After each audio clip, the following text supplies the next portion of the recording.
Golf ratings for CBS like a shot straight down the middle. He hit it straight down the middle. How many people know that song, and you hear it in an ad now, was sung by the great Bing Crosby, a once part owner of the Pittsburgh Pirates? Melanie Newman, making broadcast history for the Baltimore Orioles. And Yankees-Red Sox ratings? So-so. All that and more coming up next on this edition of the Sports Media Beat. Straight down the middle. Welcome to the Sports Media Beat with your host, Dan Lovallo. Let's begin with baseball as we put this Sports Media Beat podcast together on Wednesday, August the 5th. And we start with Melanie Newman, who has made Baltimore Orioles broadcast history. She is the first woman in Orioles broadcast history to broadcast a regular season game. She was on the Orioles Miami Marlins game, calling the play-by-play on radio on August the 4th. Among women currently broadcasting Major League Baseball games, she joins the Colorado Rockies' Jenny Cavnar, the Yankees' Susan Waldman, and ESPN's Jessica Mendoza. She's also calling play-by-play, the fourth woman to call play-by-play for a Major League game, joining Cavnar, Waldman, and Gail Gardner. And she joins the rich history of Baltimore Orioles broadcasters: Chuck Thompson, Bill O'Donnell, John Miller, Frank Messer. Just some of the broadcasters over the years who made Orioles games on the radio so exciting. I remember growing up in Connecticut listening to Baltimore Orioles games on WBAL. WBAL was a 50,000-watt radio station, and it just, still is, 1090 on the dial, and it just blasted into Connecticut at night, and I was able to listen to those great voices. And now Melanie Newman joins a rich history of Baltimore Orioles broadcasters, Orioles on the radio. We'll get to some baseball ratings news in just a moment, but I want to talk about the PGA Tour, which really has, like I said at the outset, been a shot down the middle for CBS. The WGC St. Jude's Classic on Sunday, August 2nd, got a 2.1 rating, 3.2 million viewers. That's up 31% of the ratings, 39% in viewership.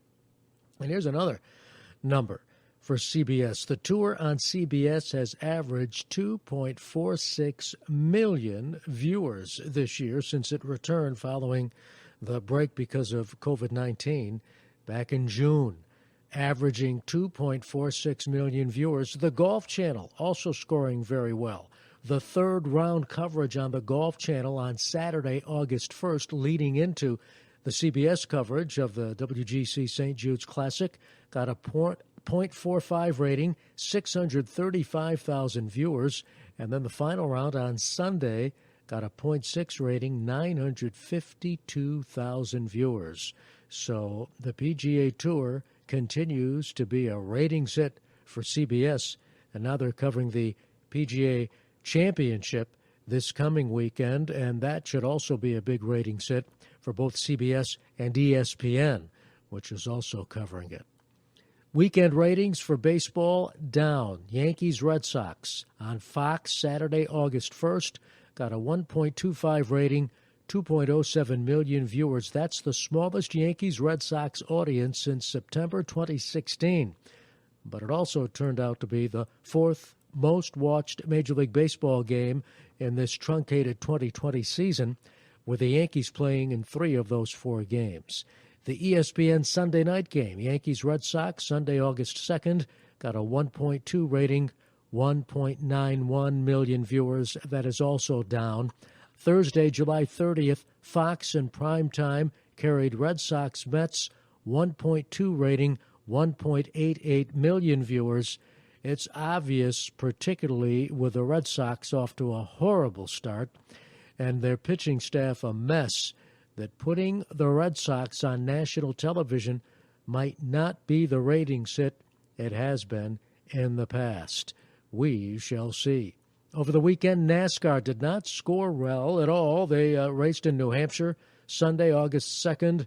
The NASCAR race carried on the NBC Sports Network, got a 1.4 rating, 2.21 million viewers.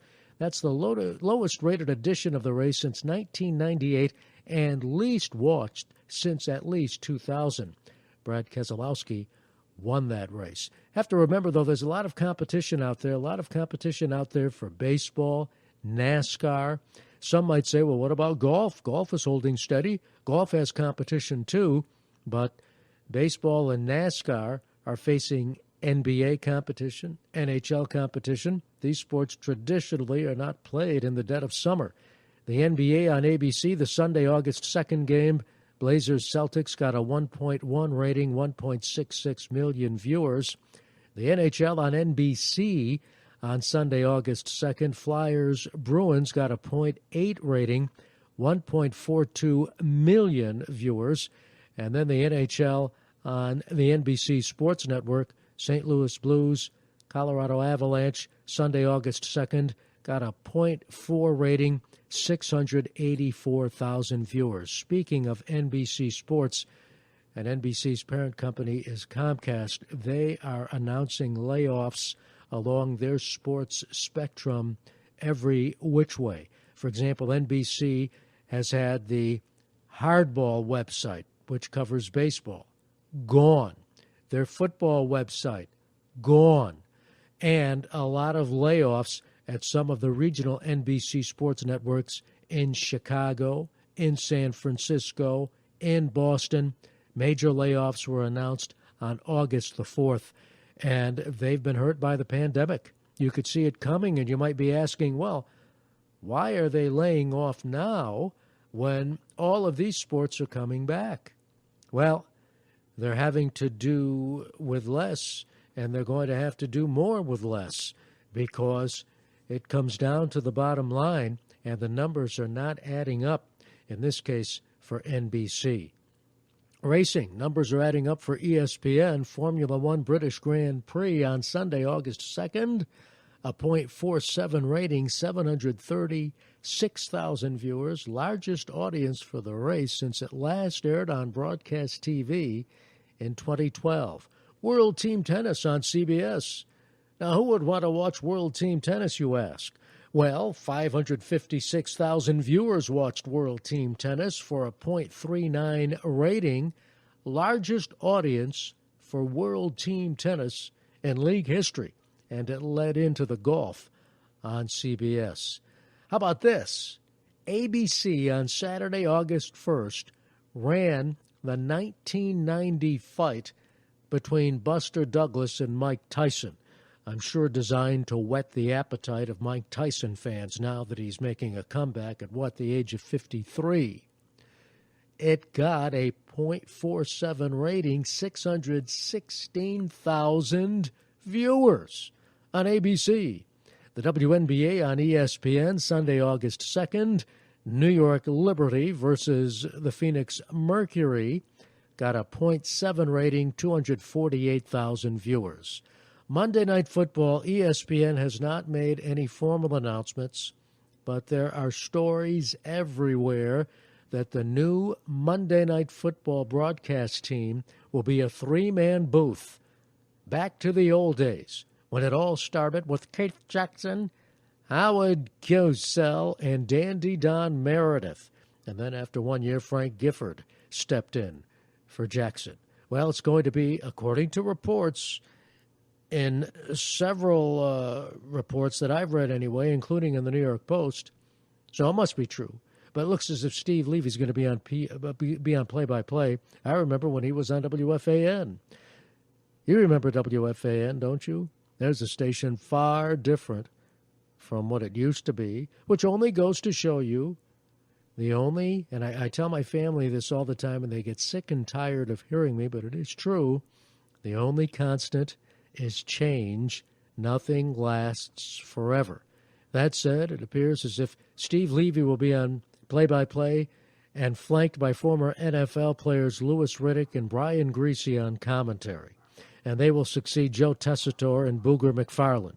There are also stories out there that ESPN, and they're owned by Disney, wants a bigger piece of the NFL pie. Now, whether it's an NFL package, which it can air on Sunday over ABC, which is also owned by Disney, or bringing Monday Night Football from ESPN back to ABC, where it all started, remains to be seen. But there are stories out there that ESPN wants a bigger piece of the NFL pie besides carrying NFL football on Monday night over ESPN. It looks as if they want to get it to ABC again, and they also want to be part of the Super Bowl rotation. So stay tuned for that as the NFL begins to negotiate new TV contracts now that it has an agreement with the Players Association through the year 2030. And finally, one other note in regards to ESPN, and it has to do with ESPN StatCast. ESPN announcing that when it carries the Yankees-Red Sox on August 16th and the Braves-Phillies on August 30th, and both games will start at 7 p.m., you can also switch to ESPN2 to watch the StatCast presentation with play-by-play voice Jason Benetti, who is the TV voice of the Chicago White Sox, and analyst Eduardo Perez, along with MLB.com StatCast insider Mike Petrello. And they'll be giving you all the stats. I mean, every stats and every graphic 9 ways till Sunday. You think you get stat information on the regular broadcast, well, you'll be able to get that and much, much more on ESPN StatCast. Boy, you talk about things changing. This goes back to the 1950s when the premier television sportscaster was the voice of the Yankees, Mel Allen. And Mel always did the World Series games because the Yankees were always in the World Series.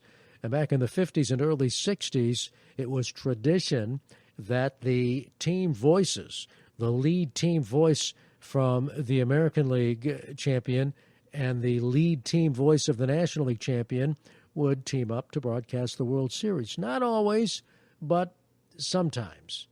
And Mel Allen would get a scolding from the director and the producer of NBC because NBC had the broadcast rights to the World Series, and Mel would get a scolding because he was giving, in the opinion of the producer, too many statistics. And if you go back and watch those games, and they are available, just go on YouTube and you can watch some of them. Mel really did not give that many stats. In fact, there was very little conversing and very little interaction between the two broadcasters. You got a play-by-play voice, essentially, and that was it, and very little in the way of statistics, but it seemed the minimal statistics that Mel gave led to criticism from the producer and the director of the telecast, saying, you're giving too many stats. Man, as the game changed, because now we are inundated with statistics, whether you like it or not, to the point where you're going to have a separate telecast, Yankees-Red Sox on August the 16th, and Phillies-Braves on August 30th, devoted to ESPN StatCast, or in this case, StatCast provided by Major League Baseball, with ESPN serving as the conduit for the presentation. An MLB StatCast-driven Sunday night baseball alternative is how ESPN is classifying it. Well, that's going to do it for the Sports Media Beat on this August the 5th. As always, thanks for listening. You can subscribe to the podcast. We are in all of the major podcast directories. Visit my website, sportsmediabeat.com. You can also visit my other website, danlovallo.com. And if you would like to email me, my email address is dan@danlovallo.com. And as always, thanks for listening to the podcast.